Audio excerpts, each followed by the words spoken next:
मुंबईसह ठाणे, पुण्यात दहीहंडीचा उत्साह शिगेला पोहोचलेला आहे। दरवर्षीप्रमाणे यंदाही गोविंदा पथकांना आकर्षित करण्यासाठी आयोजकांकडून लाखो रुपयांची पारितोषिके ठेवण्यात आलेली आहेत आणि त्यामुळे या दहीहंडी फोडण्यासाठी गोविंदा पथकांमध्ये चांगलीच चुरस पाहायला मिळते। ठाणे शहरात टेंभी नाका, तलावपाळी, रघुनाथ नगर, वर्तक नगर, हिरानंदानी मेडोस, नौपाडा आणि रेमंड या ठिकाणी मोठ्या दहीहंडी पाहायला मिळतात। यंदाच्या वर्षी या दहीहंडीला लाखो रुपयांचं पारितोषिक जाहीर करण्यात आलेली आहे। तर दहीहंडी उत्सवासाठी मुंबई महापालिकेसह पोलीस प्रशासन सज्ज आहे। जखमी गोविंदांवरील उपचारासाठी पालिका रुग्णालयात बेड राखीव ठेवण्यात आले।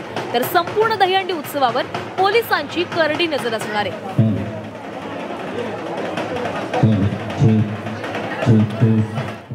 आता आपण पुन्हा एकदा दादरच्या आयडियल गोविंदा दहीहंडीच्या इथे जाणार आहोत। आमचे प्रतिनिधी मनश्री पाठक आपल्यासोबत जोडल्या गेलेत। मनश्री, कसा उत्साह सध्या दादरमध्ये पाहायला मिळतोय? सध्या बघताय तुम्ही की प्रचंड मुसळधार पावसाला सुरुवात झालेली आहे।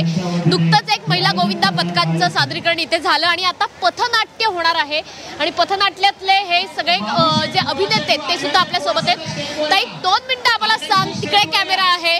आज महिला गोविंदांचा विशेषत्वाने इथे उत्साह बघायला मिळतोय। तू छान म्हणजे नटून थटून आली आहे एवढा मुसळधार पाऊस असताना सुद्धा। कुठल्या विषयावरचं पथनाट्य आणि कसं सादरीकरण करणार आहात?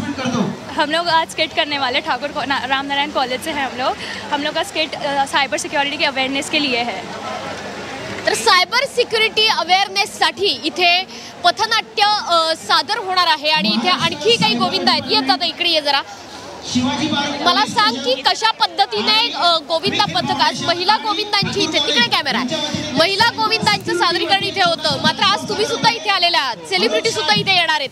तर कुठलं सादरीकरण आज आहे? सायबर सिक्युरिटी संदर्भात जनजागृतीची हंडी तुम्ही फोडताय आज आम्ही दाखवतोय की कसे आपल्या जगात सायबर केसेस वाढतात आहे आणि आम्ही 2 केसेस दाखवणार इथे।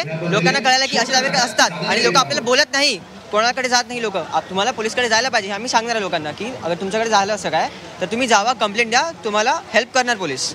सध्या आपण बघतोय की हंडीची सुरुवात होणारच आहे। इथे पथनाट्य सादर होईल आणि त्यानंतर सायबर सिक्युरिटी संदर्भातली हंडी फोडली जाईल। मुंबईतल्या हंडींचं विशेषत्व हे आहे की फक्त हंडी फोडायची म्हणून नाही, केवळ बक्षिसं जिंकायची म्हणून नाही, तर इथे येऊन काहीतरी सामाजिक संदेश दिला जातो आणि हीच आयडियल हंडीची खरी ओळख आहे।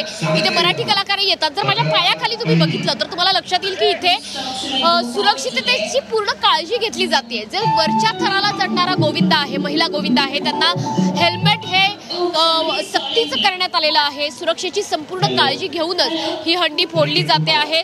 सध्याच्या घडीला या ठिकाणी पथनाट्य सादर होईल आणि त्यानंतर इथली हंडी सुद्धा फोडली जाईल। फार उंचावर नसते ही हंडी, जवळपास 4 थर लागतात आणि 4 थरांची ते 5 थरांची ही हंडी फोडली जाते आणि जसजशी स्पर्धेची या खेळाची रंगत वाढत जाते तसतसे या हंडीची उंची सुद्धा वाढते। त्याच्यामुळे महिला गोविंदांसाठी आकर्षण असणारी ही आयडियलची अनेक वर्षांची परंपरा असणारी नक्कीच मनश्री हा उत्साह आपण पाहतोय। दादरमधली ही आयडियल दहीहंडी ही अत्यंत प्रसिद्ध अशी दहीहंडी आणि या ठिकाणी महिला गोविंदा पथक देखील मोठ्या प्रमाणामध्ये येत असतात। अशाच आपल्यासोबत जोडलेले रहा।